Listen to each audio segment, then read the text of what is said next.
think right now UCLA is playing better than they were early in the year. I think Rutgers is playing better than they were in the beginning of the year, and I think Minnesota is playing pretty good. I mean, you talk about a guy who's done a hell of a job. He's done a hell of a job there this year. So one of those three teams we're going to play, you could, I guess if you were a gambling man, you'd say it would be UCLA. And I think with the addition of Clark now getting his first game back was when we played him here. They're playing different. They're going a little more small ball. They moved Daly to the power forward and Bilodeau back to center. So it's hard to talk about any team because I don't know who will play. And I really don't. I mean, the way Rutgers has been playing, they're going to give some people fits. So we're going to just worry about different things defensively that each team presents to us. We look at it does somebody zone, does somebody press, and that's what we'll work on this week. I think the hardest part about this tournament now is when you get a bye, it's always a worry because the team who played the night before usually has momentum. I don't know if it's one game. If it's two games, by game three, fatigue sets in. But in one game, I think the excitement, you've been on the court and this and that, so that's always a concern. We've had really good teams that got beaten the first night. And I think the difference, too, is this year, compared to how it used to be back in the day, they're just more good teams. They're just more good teams. So it used to be the best teams got the byes, and then it was the rest of the group. Now there's a lot of best teams that didn't get byes. And so I think it's going to be a very competitive set of games. Let me think what else I wanted to say about that. I think we're in a decent spot in where we're going. I mean, down a little bit, with Divine out. Sometimes you're starting to see that, we're wearing down a little bit. We got to do a little bit better job with that. I think Cam Ward is still going to be a very important part of moving forward for us, and even Jesse some. We've got to get a little more play out of our bench, and we're going to try to work on that this week. We've had meetings with them and tried to make them realize how valuable and important they are in the near future. So questions I'll take, since I really don't have as much to say because there's three teams that we could play. Hey, Tom, I know we're turning the page moving forward, but your post-game comments, Dusty's post-game comments talked about how each team made each team better. How important is that going into this time of year and when the rivalry brings all these things out, but to be able to be two great teams that really were able to improve from playing each other, how do you take that into this time right now? Well, I think that's very true. I mean, anytime you play better competition, you either survive it or you fall. I mean, we didn't win the game, but we survived it. I mean, we did enough to be right in that game, and I think learned even more than we did the first time around. And going on the road, those 3 out of the last 4 games, I think taught us a lot. Having to win in hostile arenas and play in hostile environments. Believe it or not, the game against Rutgers, even though I screwed that up a little bit, I do think it helped us. I mean, I didn't screw it up a lot. I mean, they still made shots. The guards gave us trouble with their quickness and that, and maybe, there's some coverages we can change. So I think the way our last 4 games went, but definitely our game with Michigan, the one thing that I look at is who did you play? So who knows what the projections are, because those will change as the Big Ten tournament goes. But as I've said, we played UConn, we played Michigan, we played Duke. We played 2 seeds were Illinois. We played Illinois. 3 seeds could be Purdue. I'm just saying of those top 4 seeds, we'll have played 5 or 6 of those teams. And when you do that, played 3 number 1, almost bona fide, definite number 1 seeds, and and didn't win any of them.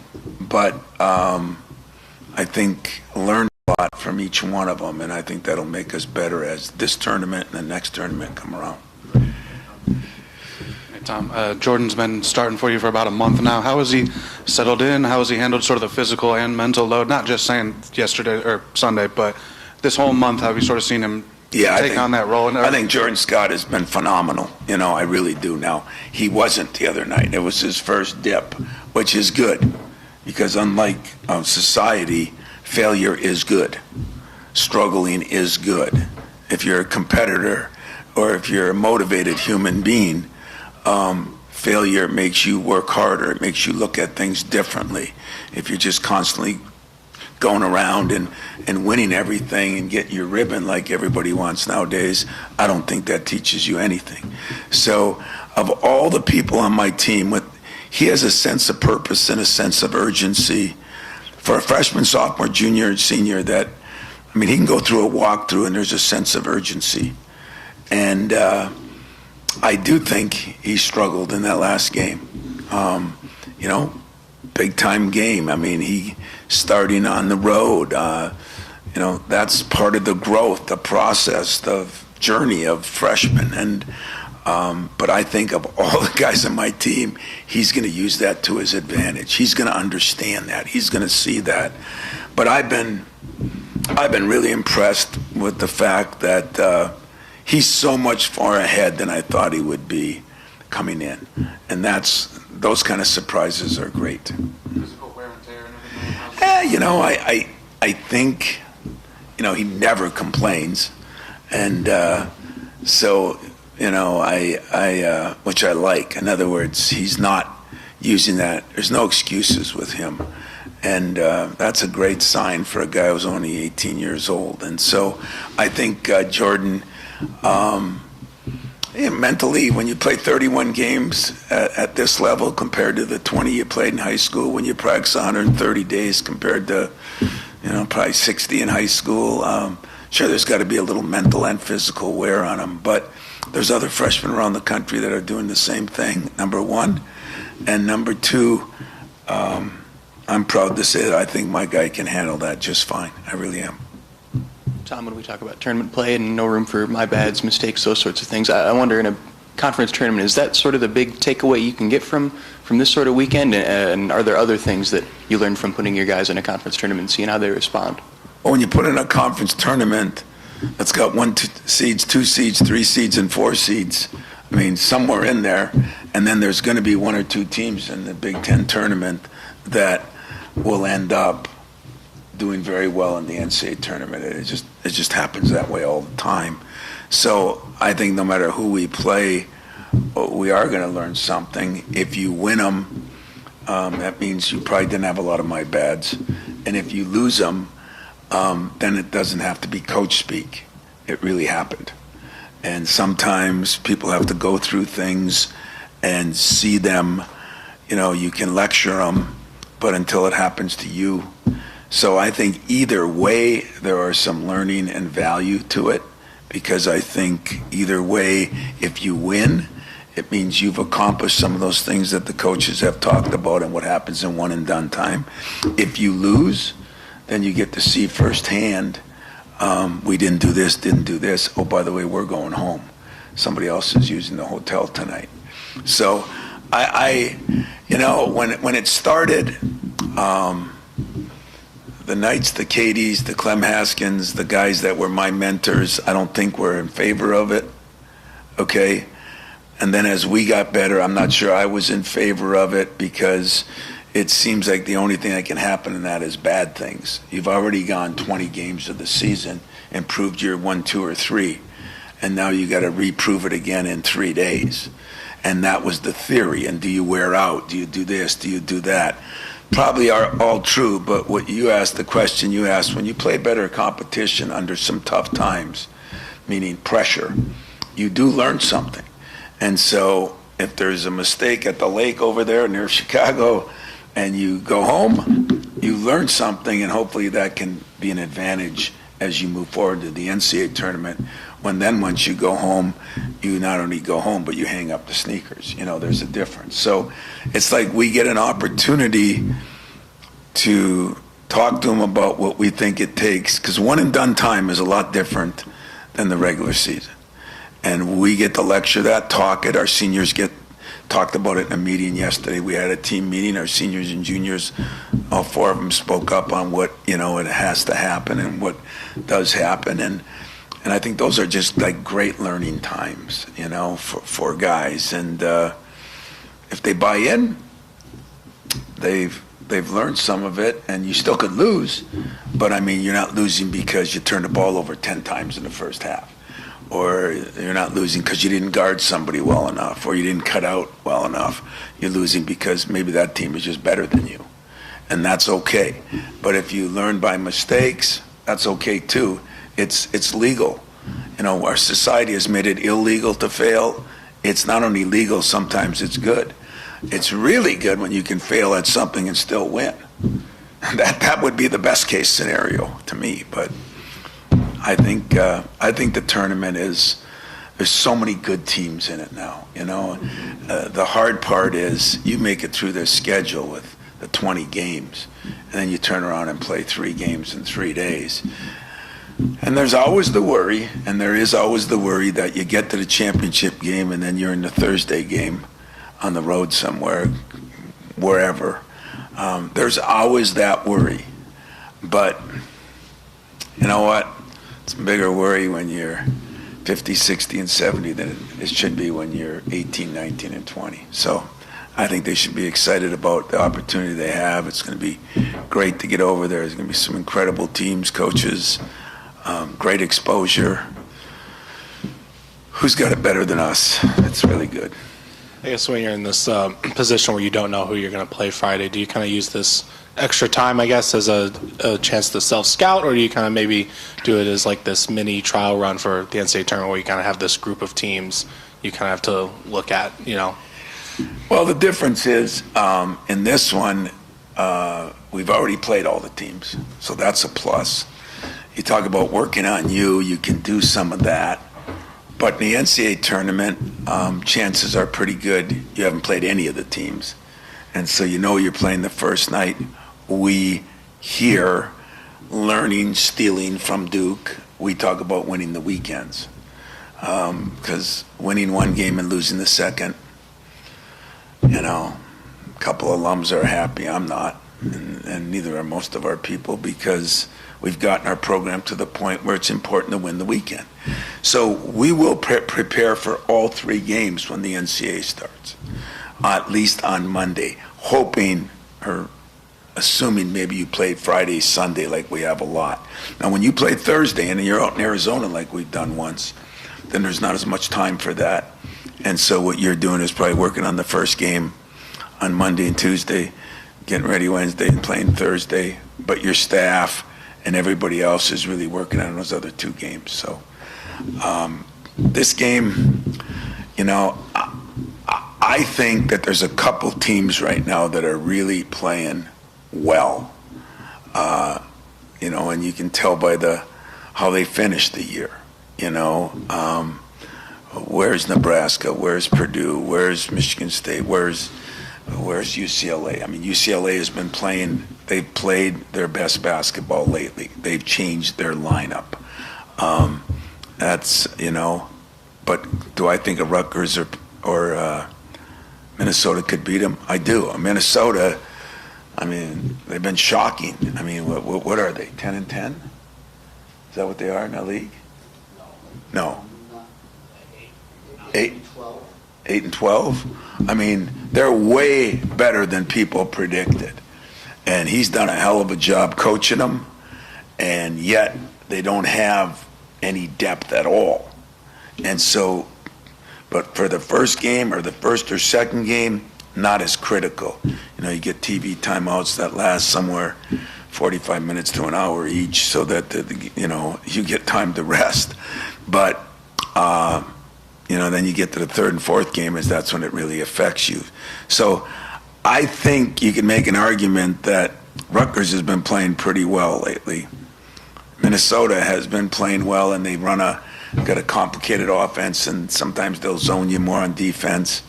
And I think UCLA I think he's done a hell of a job since the Michigan State series.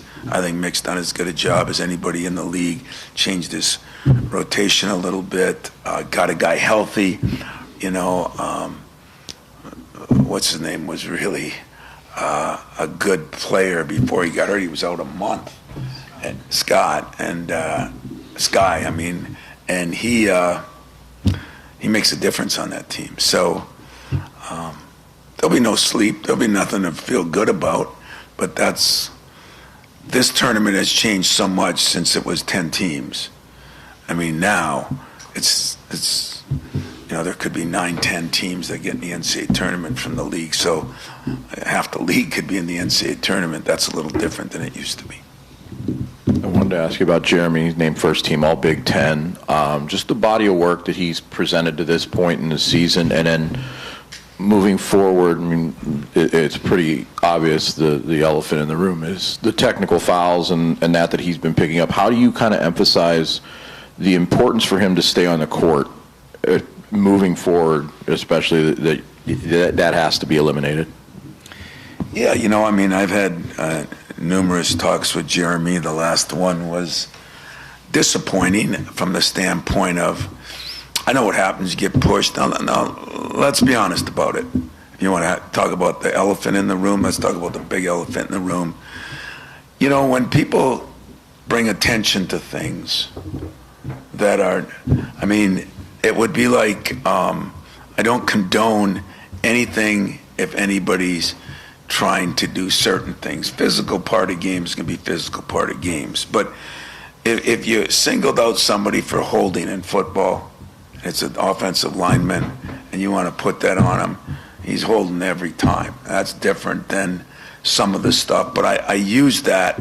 We're scrutinizing. There's other stuff that goes on in games that we're not scrutinizing as much. So what I told him is he caused his own problem. Okay, he caused his own problem. And for the most part, I think since our game here, he had done a hell of a job. I really do. I mean, I think he's been better in a lot of ways. I think, we met with him and talked to him, but I think some of the times too, he reacts to things, and you got to grow up and you got to grow out of that. And I feel comfortable that it's not going to happen. I really do, and I ain't worried about it happening. And if it does, I have to deal with it. You can say, well, I didn't deal with it the way I wanted to. I dealt with it the way I felt that whole thing went. So I'm up for criticism too, and ready to take it, because I know the whole circumstances of the whole deal, which most of you don't, and that's okay. So don't take it as, I don't like the way the media picks clips. I do not condone anything. I don't think people are out to hurt people. I think the game is physical just because it's basketball, not football or hockey. I decided that I was watching the Lightning play somebody the other day. Buffalo, it started when they dropped the puck and dropped the gloves. Is that how it started? And there were 15 fights.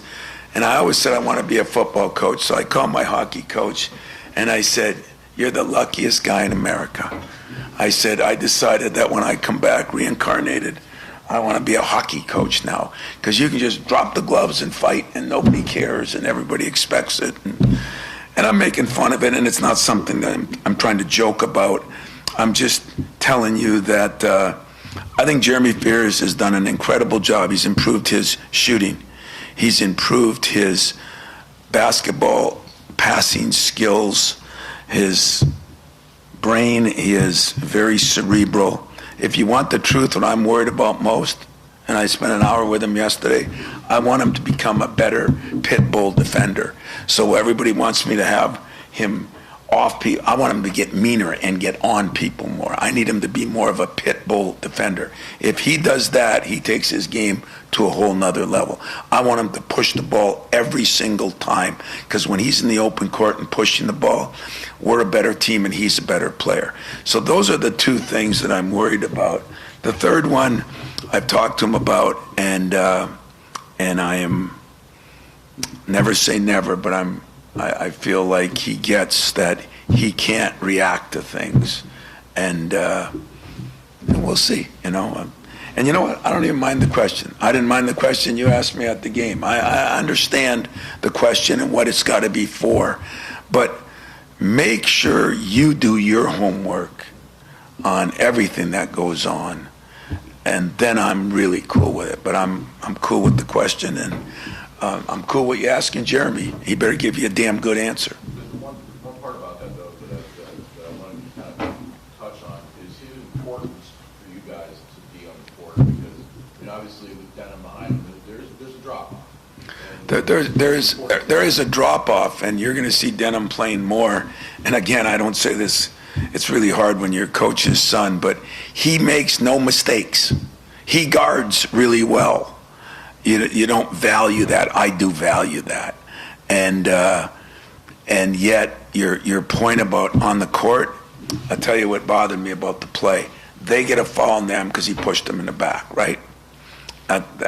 We already had like 5 fouls. So now he gets a foul on him, but he's not in foul trouble that often. But I think with 12 minutes and 50 seconds, they were in the bonus already. That bothered me more than him having another foul on him. So, yeah, you add them all up. Here, you want to talk about elephants? It was stupid. You know, is that a bad word? I don't know a lot of big, intelligent words, so stupid's my good word. It's stupid. He's got to get over it. He's got to get through it. But let's not make him out to be the axe murderer here either. Is that cool? Perfect. Tom, I got two for you. First with Jesse, and obviously Michigan, bigger players. You needed him. He came in a couple stints for you. Indiana, a couple matchups before then, less. Seems like he's in a similar spot to maybe Kerr was a year ago, where just the guys in front of him, you got numbers and whatnot. Maybe I'm wrong on that. But I'm wondering, in terms of knowing you'll need him now, knowing his importance probably to the program beyond this year, where his head is and how you trying to keep him engaged. We can't ever anymore. And those days are over. Worrying about the program beyond. I am worried about the program beyond. I feel very confident in Jesse because Jesse works almost as hard as Jordan and Jackson. So Jesse's going to make incredible improvements. We've played some teams that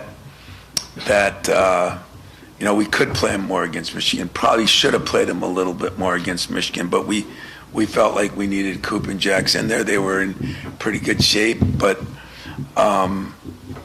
we need to get Jesse a few more minutes. We need to get Cam a lot more minutes. Now Cam comes in the game and gets 2 fouls as he checked in.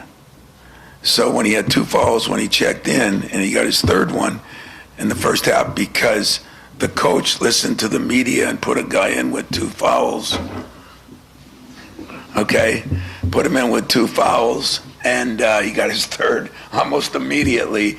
And that really creates a problem for a kid going in the second half with 3 fouls, And I think, personally, and I spent an hour with him yesterday, I think Cam Ward is a really important part of us moving forward because we're going to play some teams that are going to play small ball now. Rutgers is small ball. Minnesota's small ball. Now UCLA has gone to small ball. So that creates even a more reason that we need a guy that's athletic enough to be able to cover 3s and 4s out on the floor, and that's what Cam Ward can do, will do. He's a phenomenal rebounder. He's got to improve his offensive skills. That's what the offseason will be for. Right now, he's got to do the things to help us win. Jesse, on the same side, what Jesse can bring to the table, he can make shots, and just hasn't gotten the reps. I have not lost any faith in Jesse, but I am looking to win games right now. And because Jesse's different than most big guys to me, most big guys like basketball. They have to learn to love it and then live it. You know, that is the process of 90%, including Coop. You know, Jax was a little different, including many guys I had. I used to tell Paul Davis that all the time. Jesse loves and lives it right now. As a freshman, he did. And so his growth is going to be better, and it can be better in the off season than even the on season. So I think Jesse moving forward would be fine. I do think we could use Jesse right now because, as I said that about the first round games, we could get into the second and third round games where we could play a Purdue or a Nebraska that starts 2 bigs or Michigan that starts 3 bigs. So it changes a little bit. So I think Jesse's still very important. I think immediately Cam's more ready to play, and that's why I'm putting a little more in Cam. The other one, obviously you would have loved to have Caleb all this year. And I'm just wondering, you don't usually get a kid, though, who's where he is, who gets the red shirt. Is there value in what he's going through, experiencing the program without playing? 150%. I mean, his eyes are this big every day. He's very good. What he's taught me already, some guys can be on the scout team and some guys can't. And that sounds stupid because it's the scout team. Because you don't understand that some days, like right now, like if we are fortunate enough to win on Friday, we'll get back to the hotel 12:30 at night. Scout team will have to pick up whatever team we're playing's offense for that 9:30 in the morning meeting and walk through and everything. You've got to be very cerebral. He picks up stuff very well. We didn't know how that would go. He's a freak. He's coming back from an injury that he probably should be starting to practice next week, and he's been practicing for 5 weeks, I think, 4 weeks. Yeah, at least, maybe 6. So that's a plus. He's built like Adonis. That's a plus. He can shoot the ball. That's a plus. But I think the experience he's getting that he didn't have, the NCAA tournament, the Big Ten tournaments, the pressure of the Michigan State game, I think will be priceless. And I do talk to him about that as he's going through it, because that'll make the process and the journey next year, I think, have more substance to it. Hey, Tom, it's ironic you mentioned your mentors earlier, talking about your mentees, not that you don't have enough on your plate with prep. You got to give one call for comfort and one call for encouragement. You can talk about what that's like for you and your assistants and how they're faring right now. I had two comfort ones, you know, Stan and DJ, and one exciting one before the game, and then, of course, after the game with Monty, playing today to go to an NCAA tournament, playing today to bring basketball back to the University of Detroit. I'm proud of him. I'm excited for him. You know, there's nothing like the first kiss, you know, as you guys remember, if you can remember back that far. But that's the way it is when you go to the NCAA tournament. You know, it's that first time it happens, and it's exciting. None of those kids, I don't think, have been part of an NCAA tournament. Monty has as an assistant, but now to do it as a head coach the first time, some of his staff, you know, he was bouncing off the walls this morning, and rightfully so. So I'm excited, and what I'm really, really, really, really, really proud of, you know, it's been if you follow DJ at all, not just to stick up for him, but there hasn't been a guy that went through more injuries and things that he went through. And to be honest with you, got caught with 2 or 3 players that left one to Minnesota that are playing at major colleges because they didn't have the money to do things. That's what's going to happen with this NIL stuff, and it's going to hurt some of those people. But who was there last night? DJ. He was there. That speaks volumes, I think, about DJ first and foremost. You know, because when you get let go, I mean, I've had a lot of friends that have been let go. My best friend, Mariucci, would be here this weekend. You know, he was let go more than a couple times as an assistant and as a head coach. You know, you want to crawl in a hole, you want to do this and that. DJ, so I'm proud of a lot of people, my own players, this and that, but I'm really proud of DJ because when I called Monty last night, DJ had just got there. And then when I talked to him this morning, DJ was in the film session. And how cool is that, I think, for our program, that hopefully they got something from here, what family means. But it's cool for Monty because when you're a head coach, your staff means a lot to you. But another head coach's ear is a little bit better for you, you know, and to have him there. But for DJ to do that brings tears to my eyes because I unfortunately don't know myself how hard that is because it hasn't happened to me because I've been blessed with good players and good administration. But I've had many good friends, including my best friend in the world.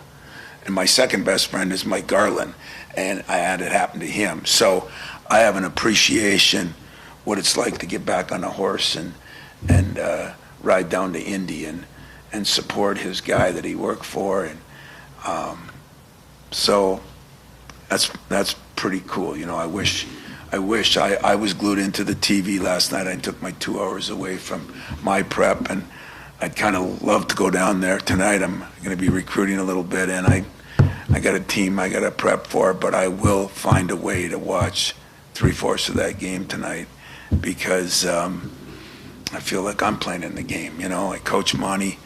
He worked for me. This is a great deal for him, and it's really a great deal for the city of Detroit, you know. That's what I think. I mean, I've told you guys all along, when the teams in our state are better, our city's better. You know, when the Lions are better, Detroit's better. When the Pistons are better, Detroit's better. I believe that. I believe that. And now, you know, back in the Dick Vitale days, in fact, one of the things I'm going to do today is call Dick and tell him, hey, basketball's back at the UD, you know. And I got a chance to speak down there at one of his functions at the end of the summer. And Isaiah Thomas was there, and I think John Long, some of the people that had played there, or some of the people that had been part of the Detroit thing. And it's cool, you know. I mean, I hope people appreciate it and jump on board. So, good question. I wanted to go back to Cam Ward. I'm wondering, when you talk to him, there's not any self-doubt in Cam Ward, and you can tell looking at him. Yeah. And I wonder if that's something when you are looking at the players you recruit, how much does that factor in? Because Jeremy's got it. You know, it feels like Jordan Scott has it in some ways. I think what happens to a lot of these players now is Raymar Morgan, you know, I was talking to him in my office yesterday, and he said, you know, do you ever ask a player what his expectations are when you get him?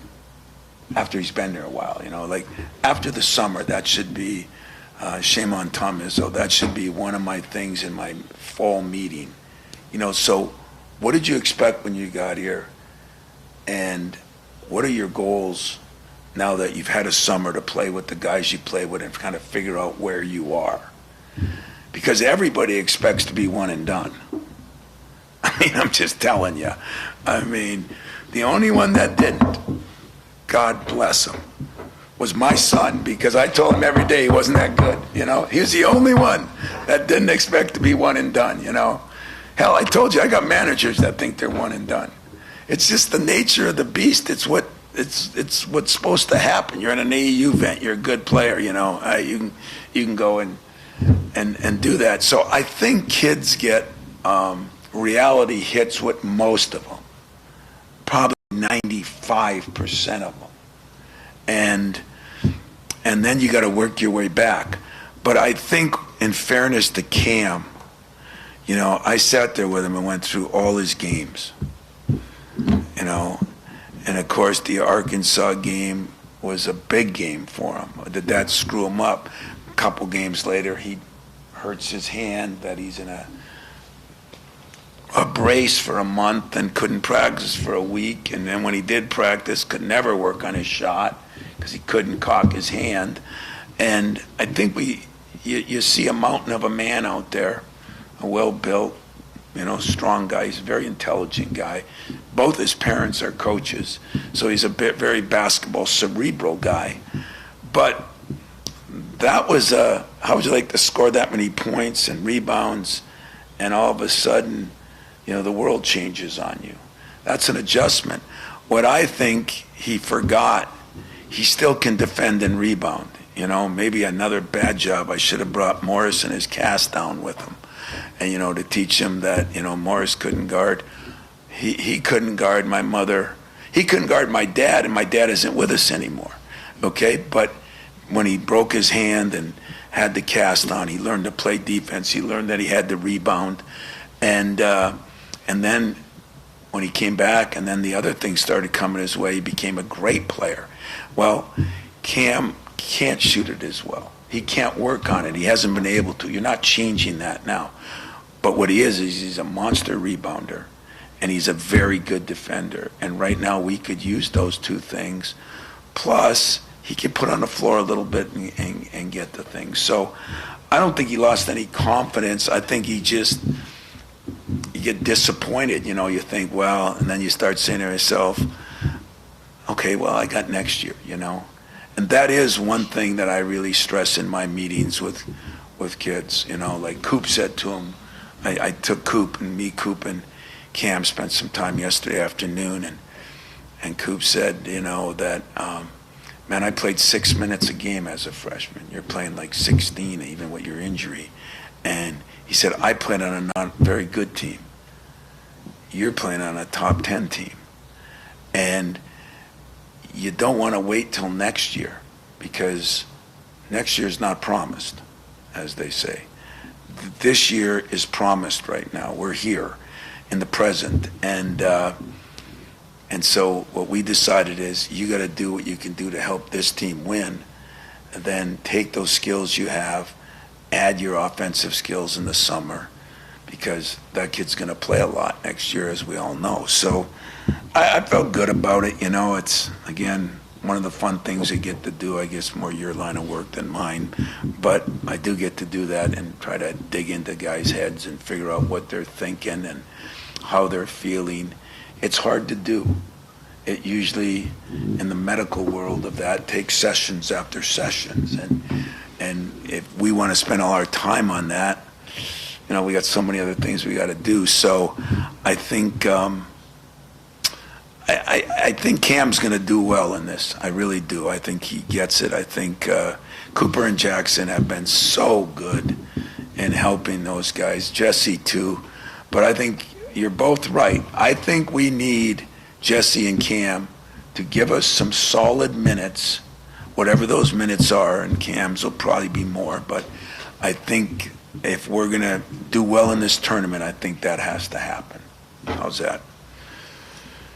Would you come for the ride, no questions, or what the hell is wrong with you? Learn to listen. Learn to listen, listen to learn. Did you learn anything? Okay. Anybody else? Yeah.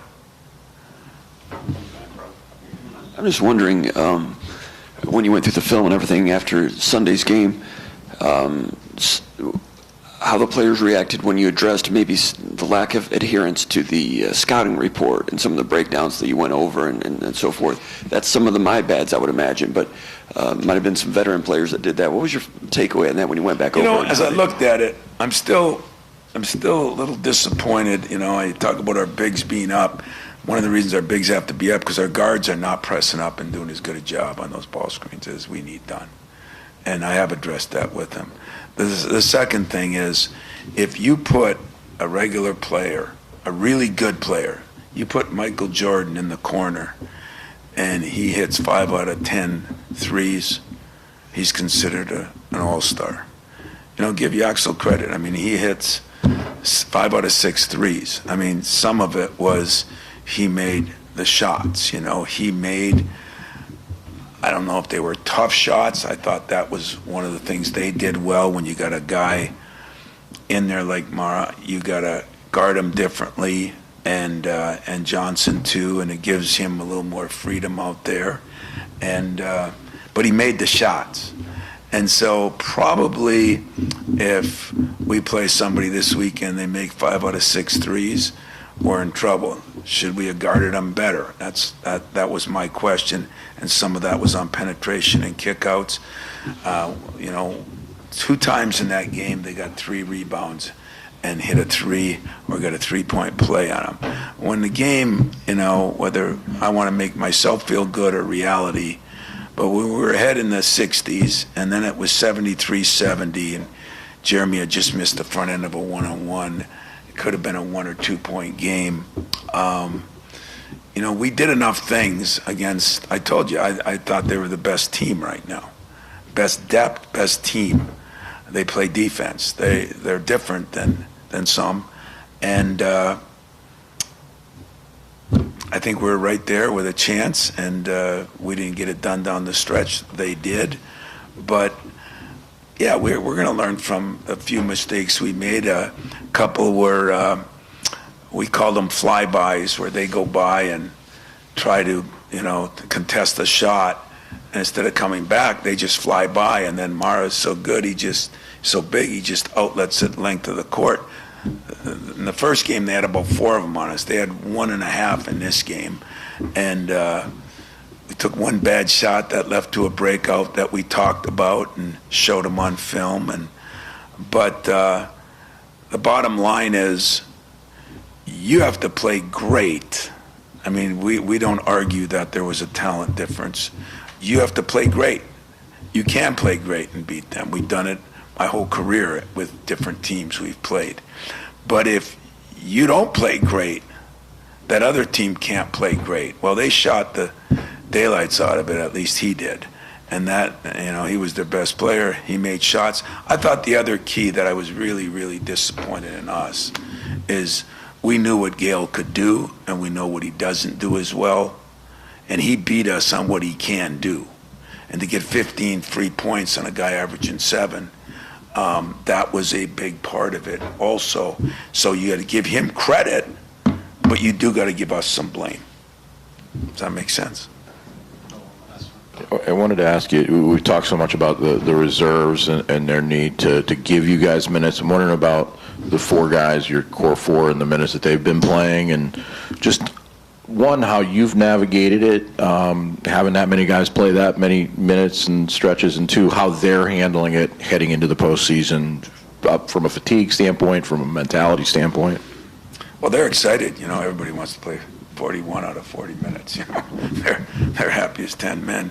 But I think it's the one difference in last year's team and this year's team. But ironically, if you look at our defensive numbers, they're about the same as last year. If you look at our offensive numbers, they're a little better than last year. If you look at our depth numbers and our bench numbers and our strengthened numbers, it's not as good. It hurt when Caleb went down. He would have been our top guy coming in. It hurt more when Devine went down. You can say what he doesn't do, but that hurt a little bit. It hurt when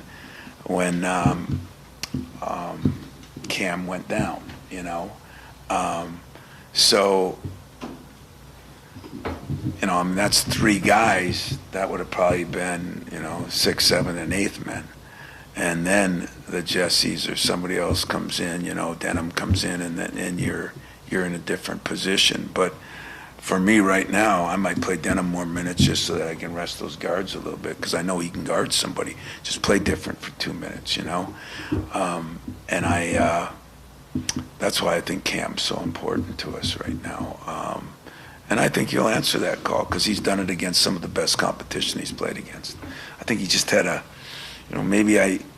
sometimes, as but the rest of us don't. And when you deal with people's minds, you can either hammer on them every day to get it through, or sometimes that compounds the problem and you have to figure out pushing or pulling or hugging or kissing or what you do. And Cam is not a quiet guy. Like, he'll talk to you. You can have a really intelligent conversation with him.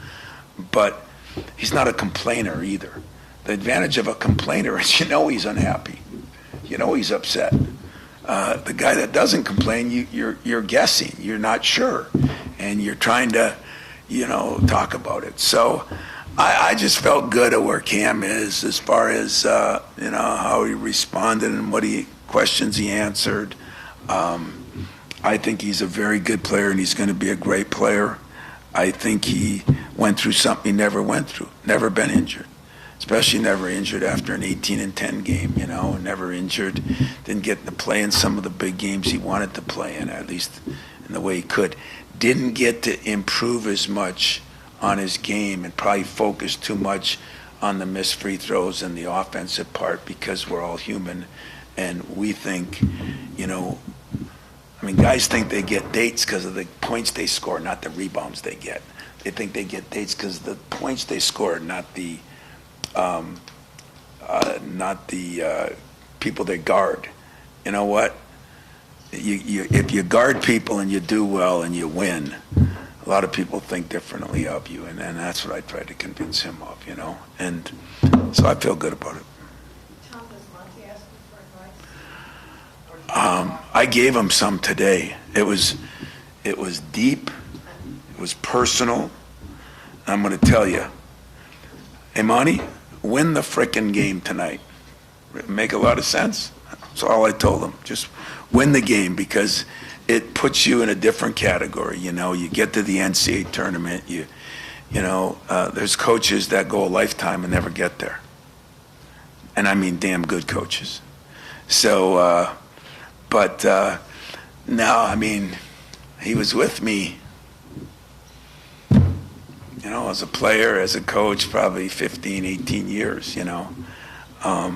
He knows what we do. He knows what he does. He's done a good job doing what he does, and he's done a good job with this team. They've grown. And he told me last summer he thought they could be pretty good if everybody stayed on the same page, you know, keep the distractions and dirt bags away from them. And I think he understands that. And when you're in the heart of Detroit, with a lot of Detroit, it's even harder. So hats off to him and his staff, and go Titans tonight, you know. Let's get another team in the state in the NCAA tournament. That's the way I look at it, and especially one that's part of the family. So, yeah, I'm excited for him. Good enough? Thanks, guys. See you in Chicago.